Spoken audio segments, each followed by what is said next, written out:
That's a very beautiful picture of the Maldives, and I wish that I could share more of that. So I'll hit it. So Maldives, I just like to give a little bit of information on the Maldives. The capital, as Dr. Richard mentioned, is Malé. It's a very small island. It's an island nation interconnected with small bridges in certain parts, and in certain other parts we don't have bridges. We just take boats and travel. It's in Asia. It's a predominantly Muslim country. We have a prudential system of republic. We have an ethnic group of Indian. We term as Maldivians, though, and we have small islands interconnected in atolls, where it's a bunch of islands turned around. It's the mechanism of volcano eruptions which lead to formation of smaller islands. And I've been questioned about what's the highest point in the Maldives. Usually what we see is 2 to 4 feet, the highest from sea level. But in certain parts where now we currently found out that we have smaller dunes, which may go up to 7 feet. So, and those also, I found out this time while I traveled to Lamata that those are really not dunes, those are Buddha statues covered from sand. So we had Buddhism before, and then we were converted by a Moroccan who was traveling. So we have history of being Buddhists and then completely turned to Islam now. Some beautiful pictures. The one on top is, this is Farrokh, which I think is the most diverse island in the Maldives with smaller rivers inside, ponds and rivers and marshes, and then you have lovely beaches, larger beaches. And then we are famous for the manta rays experience. You can get into this maybe 200 to 500 plus manta rays in one area. And we are probably trying very hard for this upcoming conference to have a scuba or at least snorkel in there. And then in Farrokh, we were talking with our neurosurgeons who also love underwater, and that this would be a very nice area in Farrokh to go and have a look at the wild tiger sharks. All the rest of the sharks are very friendly sharks in the Maldives. A typical resort in the Maldives, which is not very common for a common Maldivian local to be visiting. It's a bit too expensive for us, so we stick to the island life. This is where I come from. It's a concrete jungle, Malé, and it's overpopulated. Probably 60 to 70% of the total population lives here. It's overcrowded. With the new development of a smaller bridge between the island and the airport, we had surge of trauma, and we all thought that it's haunted. We had so much of trauma of motor vehicle accidents. In November and December of the year 2018, we had so much of trauma, head trauma, which we have managed to bring it down with education. So once again, education wins. So going to the beginning of neurosurgery, I don't have real date here. And the senior most general surgeon I know is Dr. Firdaus, who had migrated from India, currently living in Maldives. He is married to a Maldivian. And he was the one to inform me that the first borehole was done in the Central Hospital several years ago when it was just like this. This is the current land where we have our hospital, which is the ADK hospital. A few words about Indira Gandhi Memorial Hospital, which is a hospital erected in the memory of Indira Gandhi with help from Indian government, which was initially run by Indians, now completely handed over to the Maldives. But of course, we have lack of professionals developed in the field of neurosurgery, so we have several different regional doctors come by, help us for 3 months, and send another person. So we had help from Palestine, Pakistan, India, even Sri Lanka.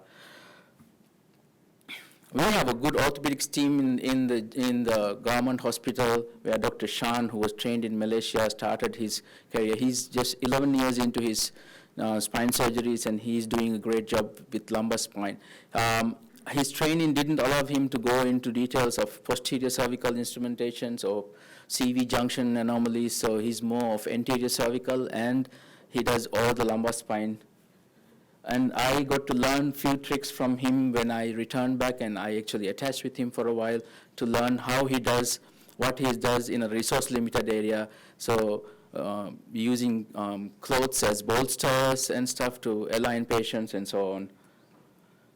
I would like to give my word of respect to Dr. Mervyn Began, who was instrumental in making me a neurosurgeon. I did my general surgery residency in Nepal, and after that I met Dr. Mervyn Began. No, during that I met Dr. Mervyn Began as I was doing my special interest 3-month additional specialization in neurosurgery. I had 6 months training in neurosurgery while I was doing general surgery in our small allocated times at different departments. So by the end of my general surgery, I really wanted to pursue my career in neurosurgery, but I had a hard time convincing TUTH at Tribhuvan University that I would be able to join. So they said that it was initially done for Nepalis, so you won't be allowed. And Mervyn had a board with the university, and voila, I'm there. So yes, a lot of respect there. And then how I got interested in neurosurgery, initially I wanted to be a transplant surgeon when I started general surgery. Then during neurosurgery, I thought, no, this is not for me. And then gradually I started liking of neurosurgery from the guy who you can see, Professor Susil. He has such a big heart, and he teaches so much that you would not want to learn anything other than neurosurgery. So we have a picture of Dr. Richard teaching us how to do implants. We had very less implants used, or we had very less fusions done during my training, and my training was cervical spine, more than 3 levels, go from posterior, never touch the spine anteriorly if you have more than 3 levels. So those few things which were trained, of course, with the limited resources, we were taught in the manner which we would benefit, and the patients would also. That's a picture of Amit and myself, and with the first female neurosurgeon of Nepal. Such a great team, lovely teamwork every day. I started neurosurgery in 2014 in my local hospital with just basic neurosurgical instruments. And I brought a few of my management staff into the OR. I said, you see what I do. So they saw how hard it took, how much time it took for me to go into the cranium. So they decided, okay, we'll get you a drill. So gradually, with very close communication with the management, I have managed to get my microscope in, my endoscope in, and my drill as well. So I think you just need to let them know how much it is essential, and it's just for the benefit of the patients that we are doing it, not for only the ease of the surgeon. We had a bit of rough time during the team development. We did not have too much support from the general surgeons, but particularly 2 surgeons. He was my senior who taught me how to do an appendectomy, but he was the one who assisted me in my neurosurgeries first, and then he's my junior colleague who also helped me. Both of these gentlemen are general surgeons who are very, very good at what they do. Dr. Aram, who was my junior at Tribhuvan University, came to help me out for 1 year. Then Dr. Chandra, who also is a neurosurgeon, Nepali neurosurgeon. Lots of Nepalis have helped us. So now we have Dr. Kiran, who is helping me out also as a partner. So lots of help here and there. So with 2019 and now 2020, we are hitting it very well. We do over 200 to 250 surgeries all around the year, which we have come from merely less than 50 surgeries on first year. All what I did was carpal tunnel for the first 6 months. No one believed that we could do anything more than that. When we started neurosurgery, we just had 3 beds, which were told that they were ICUs. We did not have monitoring. We just had staff who could look after. So I pushed, my brother pushed, and we came up with an ICU. Now we have an ICU. We have a high dependency downgrading unit, which also was a miraculous turn when a patient who had tracheostomy had to be shifted in and out several times from ICU to ward. So they thought, okay, this is too much for the patient, too costly, so we'll do a high dependency unit. No OT complex, very privileged. I think we managed to get this in after a lot of dedication that we showed in our OR. I spend more than 16 hours a day in the hospital. So I think they knew that we could depend on few people like my team, and so they thought that, yes, we will invest in you. So a little bit of cerebral DSA was just done in 2018. 2 years back, we had our first cerebral angiogram done. It's heartbreaking, but it's that we are so far behind in certain procedures, but it's encouragement that we are developing in one front as well, though we are not very good in other. We are starting our endovascular program with assistance from an Indian guy who is Dr. Arvind, who is trying to help us out by traveling every single month. He comes over twice or once. He literally holds my hand and lets me do an angiogram. So his whole goal is over 2 years, we'll build an endovascular unit where I would be independent and do endovascular as well.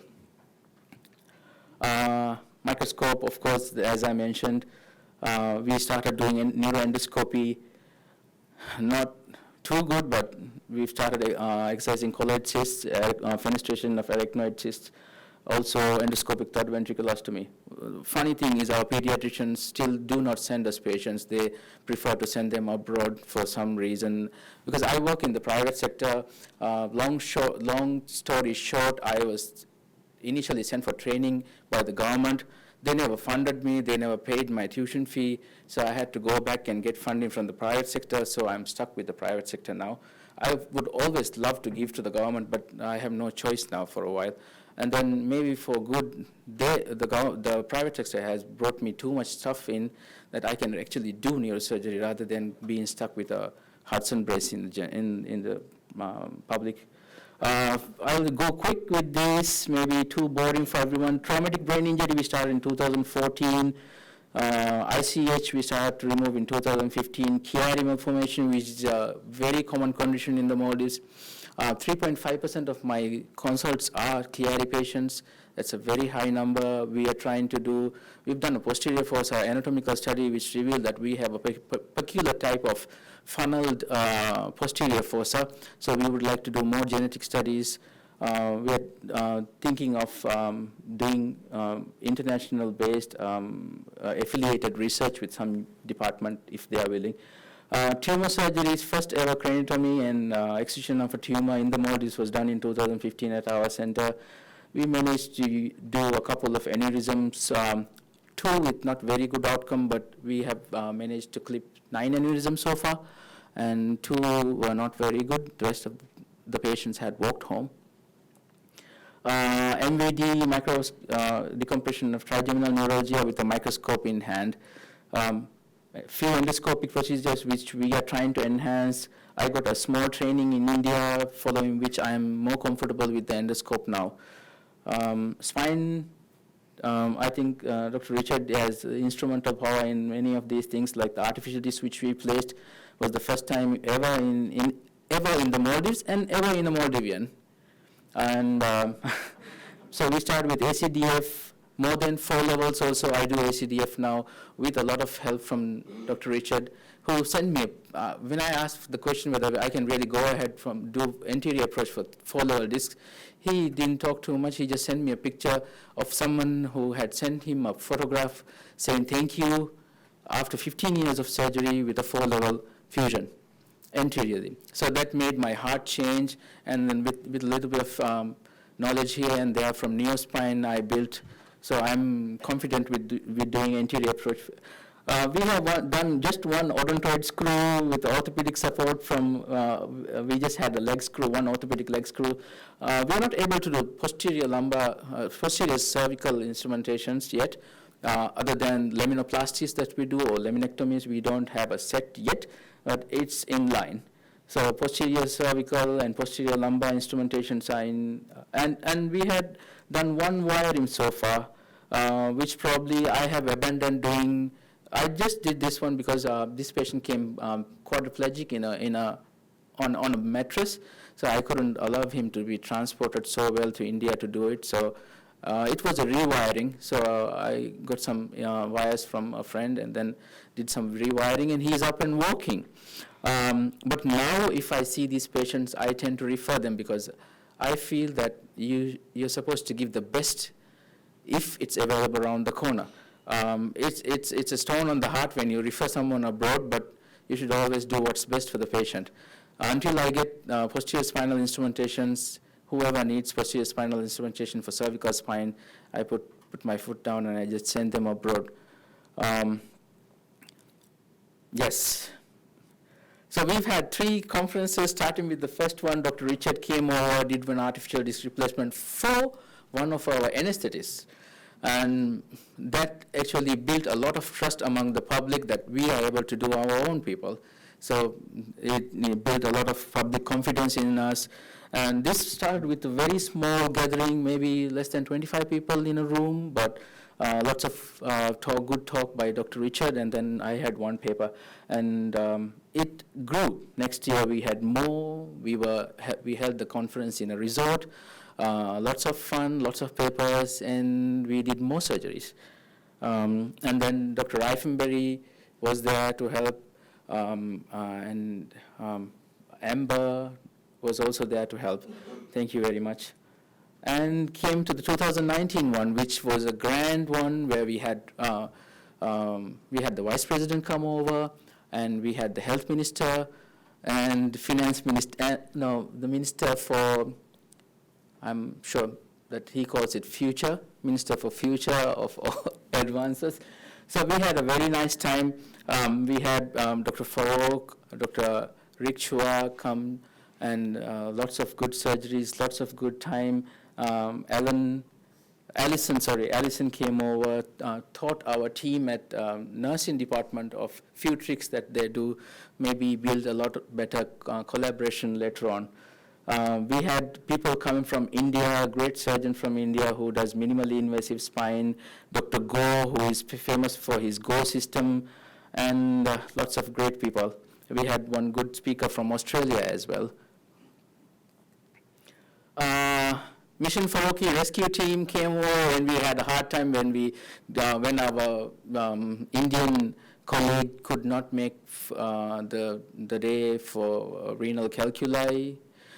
So Rick, Dr. Farrokh came over, rescued us with the vascular workshop we had for anastomotic vascular workshop. So I love this guy. He helped me out in that. And his love for neurosurgery makes it seen on his face. And then this time I spent a few days in Virginia Mason learning more about deep brain stimulation and lateral approach to spine. Thank you. And then the ROBO-DOC. I'm so happy that I met Dr. Rick Chua. He has built more confidence in me, taught me a few tricks, and then he being inside OT, letting us know what type of screws is ideal for a certain case, and then offering me, he just spoke to me yesterday and said that if I wanted any mini fellowships to work with him, so those good gestures make me very happy. Richard Bones, no other man has done this so far, so I call him Super Bones.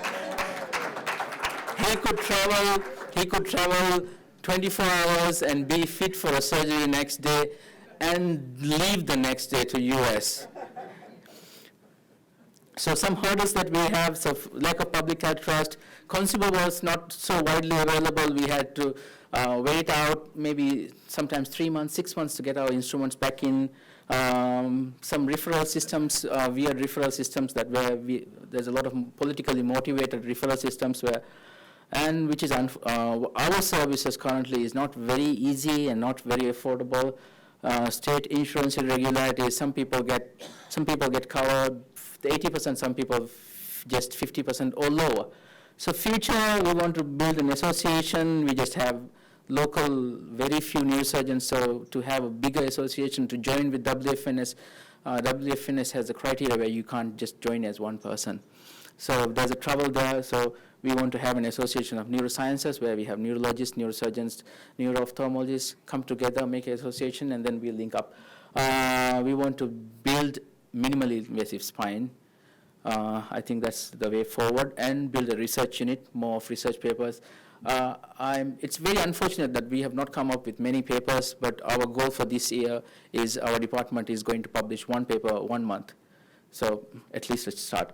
Endovascular, we already mentioned. We have started a small app which we are going to use because our country is all scattered. We want to have individual surgeons or neurologists all around the country who can actually log into us, speak to us, send us images, and then we get them covered so that they can travel to us.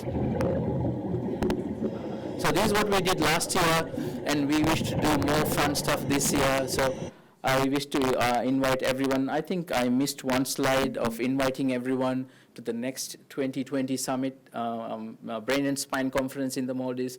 I think it will be lovely to have anyone interested.